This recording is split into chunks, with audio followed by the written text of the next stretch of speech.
Are you craving a taste of Mumbai's vibrant streets? Let's whip up some mouth-watering Pav Bhaji at home.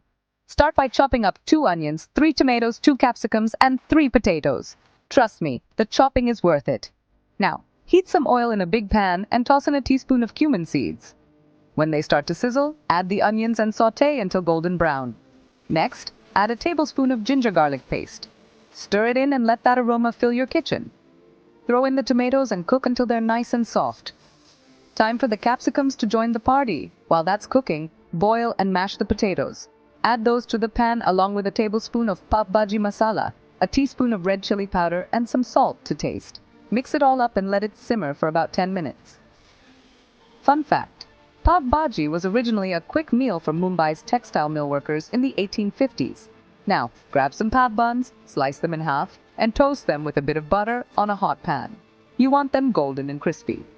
Serve your bhaji hot with a dollop of butter on top, a squeeze of lemon, and some fresh coriander.